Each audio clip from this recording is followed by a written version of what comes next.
चिंतन श्री गुरुदेव दत्त श्री स्वामी समर्थ सर्वांना. तर नमस्कार मित्रांनो. स्वयंपाकघरातील तवा कधीही तुम्हाला पैशाची कमतरता भासू देणार नाही. वास्तुशास्त्रात या तव्याचे अनेक काही उपाय सांगितलेले आहेत आणि हे उपाय करून तुम्ही तुमच्या घरात लक्ष्मीची कृपा कायम ठेवू शकता आणि त्यामुळे घरात समृद्धी राहील आणि पैशाची कमतरता तुम्हाला कधीच भासणार नाही. तर मी तुम्हाला सांगते की तवा हा केवळ रोट्या बनवण्यासाठीच वापरला जात नाही, तर तो तुमच्या घरात संपत्ती आणि समृद्धी देखील आणतो. तवा ही आपल्या स्वयंपाकघरातील खूप सर्वात अशी महत्वाची गोष्ट आहे. तर आज मी तुम्हाला त्या वास्तूनुसार तवा किती महत्वाचा आहे आणि तवा एका विशिष्ट ठिकाणी एका विशिष्ट प्रकारे ठेवल्याने तुम्हाला प्रचंड संपत्ती कसा मिळवून देऊ शकतो हे मी तुम्हाला सांगणार आहे.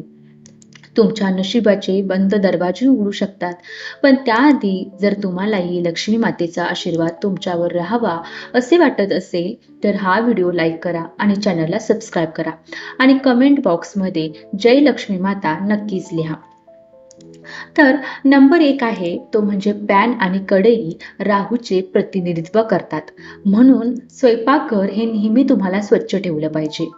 जर एखादी महिला घाणेरडी पॅन किंवा घाणेरडी कढई वापरत जर असेल तर त्याचा थेट तिच्या पतीवर परिणाम होतो.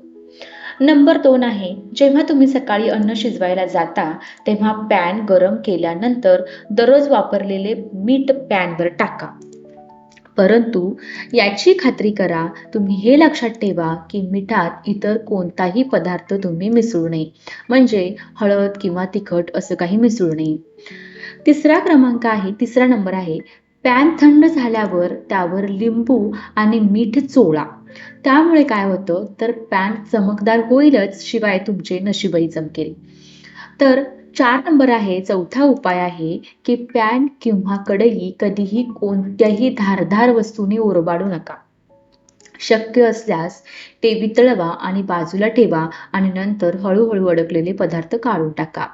तर 5वा उपाय आहे, पॅन किंवा जी काही कढई आहे ती कधीही घाणेरडे सोडू नका किंवा त्यावर घाणेरडे पदार्थ ठेवू नका.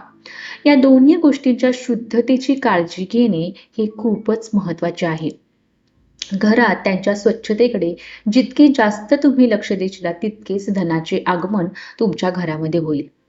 मार्ग इतके सोपे होतील की सर्व भांड्यामध्ये या 2 गोष्टींचा खूप आदर तुम्ही केला पाहिजे. तर 6वा उपाय आहे, अनेकदा असे दिसून येते की काही लोक भाकरी बेक केल्यानंतर लगेचच घाणेरड्या भांड्यामध्ये गरम तवा धुण्यासाठी ठेवतात. जर तुम्ही असे करत असाल तर ही सवय तुम्ही सोडून द्या, कारण गरम तव्यावर पाणी शिंपडणे चांगले मानले जात नाही.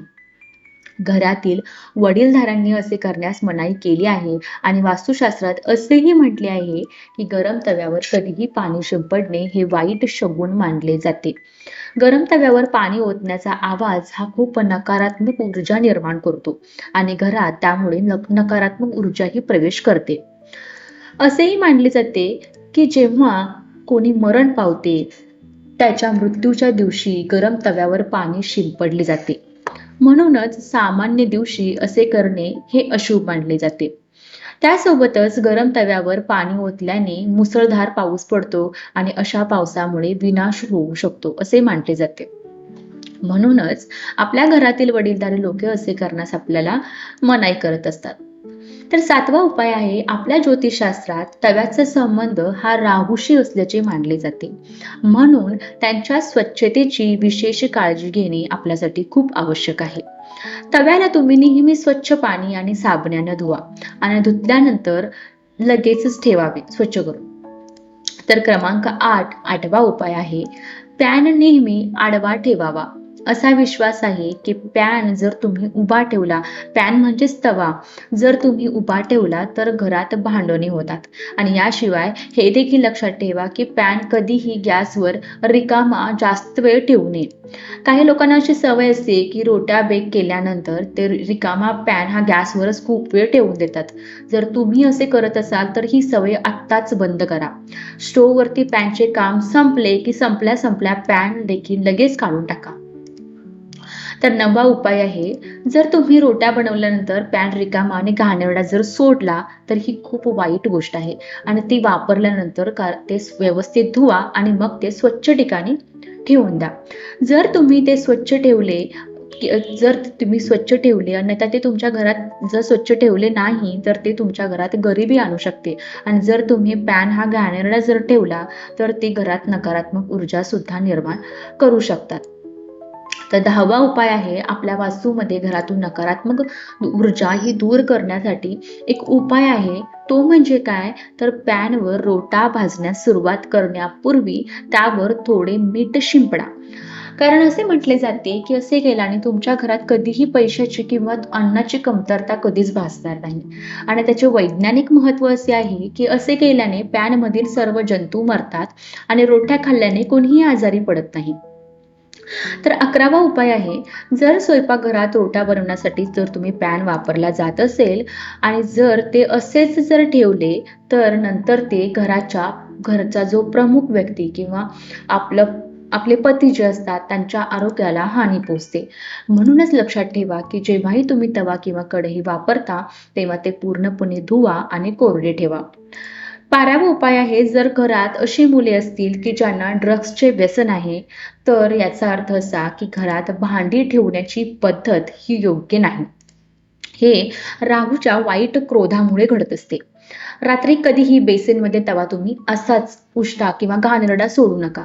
नेहमी तो स्वच्छ पाण्याने तवा व्यवस्थित धुवा आणि मग तो ठेवून द्या.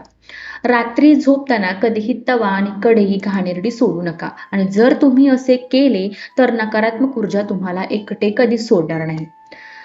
13वा उपाय आहे, जर तुम्ही तव्यावर प्रथम जी काही भाकरी बनवत असाल ती गाय किंवा कुत्र्याला द्या.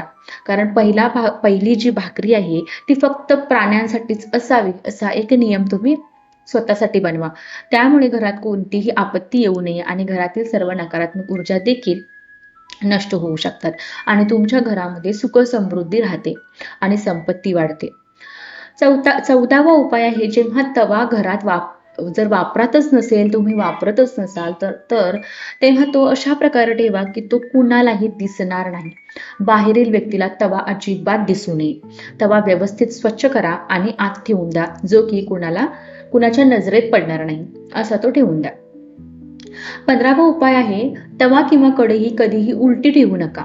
कारण तवा उलटी ठेवलात तर गंभीर संकटे आणि आर्थिक अडचणी येण्याची दाट शक्यता असते. घरात टेबल उलटे ठेवल्याने सुद्धा घरात नकारात्मक ऊर्जा राहत असते. तर 16वा उपाय आहे, लोक नेहमीच पॅन कुठे ठेवावा याबद्दल खूपच गोंधळलेले असतात. जेणेकरून घरात सुख शांती राहील आणि संपत्ती वाढेल आणि घरात सकारात्मक ऊर्जा वास करेल. तर अशा परिस्थितीत पॅन आणि कढई जेव्हा तुम्ही अन्न शिजवता त्या अन्न शिजवलेल्या जागेच्या उजव्या बाजूला ठेवावी. तर 17वा उपाय आहे, नेहमी पॅन स्वच्छ आणि चमकदार ठेवा. कारण ते तुमच्या नशिबाचे प्रतिबिंब आहे. पॅन जितके तुम्ही जास्त चमकेल तितके तुमचे नशीबही चमकेल. जर तुम्हाला ही आजची माहिती आवडली असेल तर व्हिडिओला लाईक करा, चॅनलला सबस्क्राईब करा आणि कमेंटमध्ये श्री स्वामी समर्थ लिहायला विसरू नका. तर व्हिडिओ शेवटपर्यंत बघितल्याबद्दल धन्यवाद. श्री स्वामी समर्थ.